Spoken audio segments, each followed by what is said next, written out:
Masal itu daerah deh. Boleh. Ya udah. Oke, gua Hartold Pinanda, Artemis 022. Apa lagi tadi? Asal sekolah Man 1 Jember, tapi asal daerah Depok. Udah lanjut. Nama gue Alexander Holong Keren Stanggang, bisa panggil Holong. Artemis 021. Asal sekolahnya sekolah Jakarta, tapi tinggal Depok. Apa sekolah? Oh iya, Kanisius. Oke, nama gue Aldrin Sean Dr. Purba. Artemis 065. Asal sekolah sama kayak Master Oliver. Aksen Semak 7. Asal daerah Tambun. Dekat Bekasi. Oh iya ya. Oke. Halo, gue Jovian Oliver, biasa panggil Jotak. Testral 043. Asal sekolah Aksen. Asal daerah tergantung tanya apa. Kalau asal daerah dari kebatakannya, gue seborong-borong. Caput. Ya, tapi kalau lahir gue Bandar Lampung, gue besar di Jakarta Timur. Panjangnya perjalanan. Iya, lu dulu dah sebagai Oke. sesama SMA-nya nih. Oke, Master sama kayak sebelum-sebelumnya yang saya tanya. Jabatan. Oh ya, jabatan. Ya, menjelaskan jabatan dulu. Jabatanku adalah jabatan yang baru ada dan terakhir ada gitu. Kayaknya. Gue koordinator besok. Sesuatu yang baru lah. Inovasi dari CEMA. Oke. Oke, lanjut. Pertanyaan dari saya, Master. Sama seperti sebelumnya saya tanya-tanya nih ke Master yang lainnya. Ada 3 himpunan di FTMD. Iya. HMM, MTM, PMP. Ya. Himpunan sebelah nih punya stigma yang himpunan terkeren. Dari Master sendiri, apakah ada perasaan yang gimana gitu tentang HMPN atau himpunan sebelah yang lain? Kalau stigma mereka terhadap mereka sendiri, ya udah biarkan lah. Ya udah, kalau mereka bilang himpunan terkeren ya sudah, biarkan terkeren karena ya bagusnya dari mereka karena mereka ada pride terkeren, mereka tunjukkan keluar. Itu jadi pride mereka. Jadi bagus sih sebenarnya, bagus aja. Tapi kalau kita ya mau bilang himpunan terkeren, ya gimana ya, kita himpunan salah satunya penerbangan loh. Kalau dipikir-pikir kan, ya kan, jadi udah keren sendirinya, nggak usah buktiin kan. Gitu aja. Itu sih gua. Ya kalau apakah gue berharap kita kayak mereka dikit, dikit, jujur aja dikit. Tapi ya kelihatannya anak-anak yang nggak bisa digituin ya udah, jangan. Yang penting jalan sendiri aja. Kerennya Bareng-bareng. sophisticated lah gitu. Oke. Dari Pio. Oke, ini sebenarnya karena posisinya Master sendiri sih yang cukup unik lah bisa dibilang begitu. Sangat unik. Sangat unik malah. Nggak pernah ada. Iya makanya. Nah itu pertama kali dapat tawaran, terus apa sih yang dipikirkan gitu? Ekspektasinya apa gitu? Jadi pertama kali dapat tawaran gue disogok sama sate yang deket samping Tamfes itu ada sate.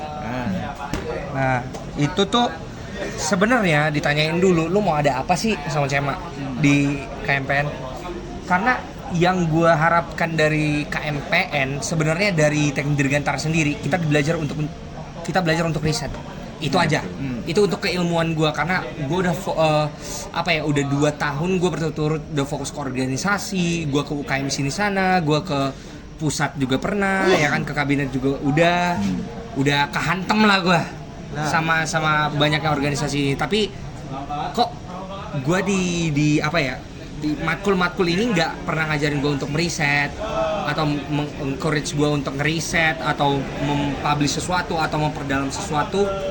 Jadinya cuma kayak oh ya udah kewajiban matkul gitu aja, kita ikutin aja gitu kan, tapi nggak mau explore lebih dalam. Nah muncullah semester 5 dan 6 itu yang baru gue mau.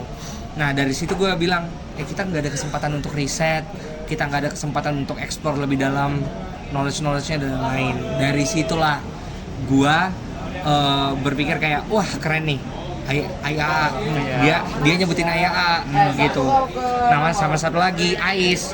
Sebenarnya gue tuh sebenarnya mau nerusin AIS, ya kan? Gue mau nerusin AIS.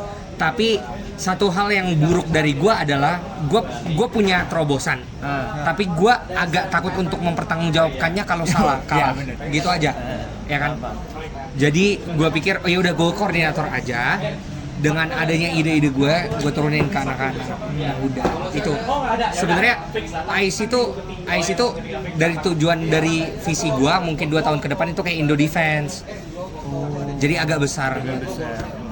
Itulah dari situ gue dua-duanya tiba-tiba udah diakomodasi sama Cema, ya udah guys, gue bilang.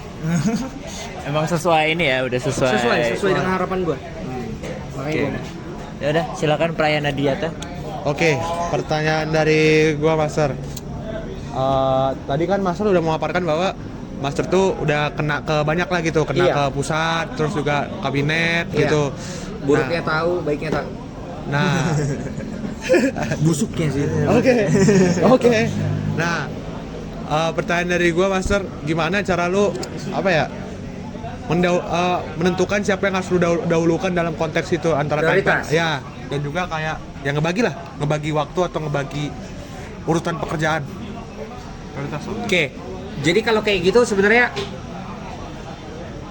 belum ada himpunan nih ya. Karena waktu gua jadi sebenarnya gua masuk langsung BP FTMD 21. Masuk habis itu Aksang. Aksang gue jadi steering committee untuk fundraiser ya. Abis itu gue masuk tiba-tiba gue direkrut jadi kabinet. Karena gue di Kesma. Gitu. Nah, abis itu gue masuk lagi tiba-tiba ITB Jazz. ITB Jazz gue masuk, abis itu tiba-tiba ke KMPN. Ya kan? Tapi ITB Jazz bergulir duluan kan angkatannya. Ya kan? Nah, jadi prioritasnya gimana? Itu udah ada timeline sendiri. Jadi benar-benar gua BP FTMD, Aksang dulu, habis itu BP FTMD, timelinenya beda, ya kan? Habis itu gua kabinet, gua belum masuk himpunan, habis itu ITB Jazz duluan, habis itu sini dulu, sini. Jadi emang ada, tapi apakah ada yang bentrok? Ada, waktu itu gua ngambil 4 panitia sekaligus. AMI, abis itu himpunan, Wisokto, sama apalah gue lupa lah, wisuda dan lain-lain. Dan di wisuda itu gue triple job. Jadi LO karena krisis SDM. Jadi LO, jadi kadif performance, sama satu lagi tuh jadi gue lupa lah. Ya pokoknya gitu. Multitasking lah. Itu chaos, beneran chaos. Prioritas itu udah buyar. Tapi kalau menentukan prioritas mana yang benar, lagi-lagi yang menurut lo akan berarti buat lo apa? Yang membuat lo berkembang apa? Kalau itu yang menurut lo esensial, karena itu yang menurut gue esensial. Kalau ini nggak akan bermanfaat bagi gue tinggalin. Terlepas dari gue udah punya teman apa nggak di situ. Karena gue pernah mengetok palu, gue jadi ketua ITB Jazz. Kayak gue bilang nggak ada yang mau bantu gue, nggak ada lagi yang care sama model ini, gue buang. Bodo amat. Gue udah mau berkas udah gue kumpulin, nggak gue terusin. Karena gue nggak ngeliat dukungan apa ya udah, gue balik. Itu sih sebenarnya. Jadi antara irisan antara bermanfaatkah buat lo sama keinginan moral lo. Aduh, gue nggak enakan nih kalau ini gitu kan. Tapi kalau emang udah nggak bermanfaat banget, udah bodo amat sama moral. Itu aja. Karena KMPN masih bermanfaat dan akan bermanfaat seumur hidup anjir. Seumur hidup ya udah gue kesini aja, udah ITB aja gue tinggalin dulu. Udah banyak gue di situ. Lanjut. Kan dia udah. Udah. Lu dulu deh, belum mikir. Ya kontroversial dulu. Dia mikir deh. Siapa wali kelasmu? Dulu Pamang Atas. Oh, Pak MM. Salam sukses. Dalam sukses. Salam sukses. Si hitam. Ku bilang Pak MM itu. Tahu nggak? Pak MM paling gampang kalau kita lihat dari kejauhan. titik hitam. Hitam. Sama Kepalanya botak. Iya. Hitam aspal. Damn. Ya, ayo. Jangan ngegibah lagi tuh. Oke, bagus. Apa Oke. pertanyaan? Ada mau oper ke holong Kita dulu. Oke. Pertanyaan gua. Tadi kan tugas lu di KMPN sebagai koordinator BSO. Iya, BSO itu berarti badan semi otonom. semi otonom. Dan Yang tidak terlalu semi, yang tidak terlalu otonom. Ya. Oke. Lalu tadi tugas lu di situ master sebagai kayak yang nyusun proker dan nerahin ke Enggak. Atau gimana? Jadi sebenarnya Nah. itu inisiasi. Oke. Gimana suatu panitia ad hoc, panitia yang misalnya panitia anual, misalnya AIS itu anual. Ya. Jadi kalau panitia itu tidak terusin ya tidak apa-apa. Ya kan? Ya. Tapi dengan harapan ini gue mengharapkan AIS yang 2 tahun sekali jadi 1 tahun sekali. Kalau 1 tahun sekali itu artinya lu harus stabil. Ya. Artinya lu harus ada organisasi sendiri, harus ada regenerasi sendiri, harus ada keuangan sendiri Ya. yang diturun-temurunkan. Ya. Oleh karena itu gue bilang, Jadi besok. kayak besok aja. Sekalian AIA mau naik kan, ya udah sekalian besok aja. Inisiasi gue adalah apa? Jadiin ketua ada dulu. Regenerasi ke bawahnya kita lihat nanti. Apakah pendaftaran ke AIA muncul sukses atau tidak itu kelihatan nanti. Karena kita tahu pendaftaran ke AIA itu gak gampang. Apakah kita akan dapat sekarang? Belum tahu. Apakah akan dapat di kalian? Bisa jadi. Kemungkinannya makin tinggi gitu loh.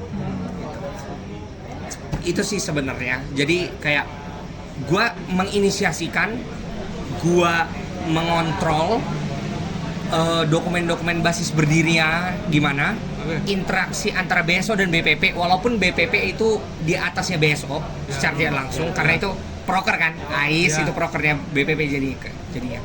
Nah dari situ interaksinya gimana? Oke. Dan interaksi yang gua bawakan itu profesional. Kalau mau ajak kerja sama ini, MOU. Ada pelanggaran, bayar uang kas. Gitu aja. Nggak mau gua, nggak apa-apa lah, nggak. Pas. Oke, cocok. Oke. Ya itulah. Nah, pertanyaan gua udah. Siapa sekarang? Belum kepikiran dulu. Belum kepikiran. Oke, jadi ini. Jadi kan BSO ini memang buat menjaga kepanitiaan yang anual itu tetap berdiri. Iya. Apakah BSO sendiri itu bakal mengcover misalnya anggota-anggota atau staff-staff yang emang kurang dari kepanitiaan anual itu atau enggak? Maksudnya? Kayak jadi BSO tuh kan memang buat pembentukan kepanitiaan anual itu. Iya. Kalau misalnya kurang anggotanya itu bakal di cover. Oke. Nah, strict rule karena kita juga SDM kita kelihatan dari angkatan kalian akan berkurang. Iya, betul. Ya kan? Tapi gue ngerancangnya waktu kelihatan dari angkatan 22. Ya memang lagi 100. Iya, 100. Itu momentum kita dari situ sebenarnya. Hmm. Gue bilang akan ke cover kalau kayak gini, ya kan? Tapi gue ada policy di mana ring 2, ring 1 nggak boleh ngejabat. Jadi siapapun yang ngejabat BSO, yang ngejabat BPP, stakeholdernya jangan sama, ya kan? Tapi staff boleh silahkan. Gue tahu workload kalian kecil akan dibagi-bagi gitu loh, ngerti nggak? Kalau kalian mau ngambil stakeholder gak apa-apa, gitu sih. Jadi bisa aja kau BSO dan BPP sekaligus, gitu. Oke. Gitu. Tapi ingat, kalau kau mau ngambil jalur mana nih? Kalau lebih tertarik di BPP atau BSO? BPP. Ya terserah bebas. Tapi kalau kau ngambil BSO, jangan ada di BPP. Sebaliknya juga. Itu aja. Fokus ke sini aja. Fokus ke sana aja. Sebenarnya sih, ya gitulah sebenarnya. Nggak terlalu.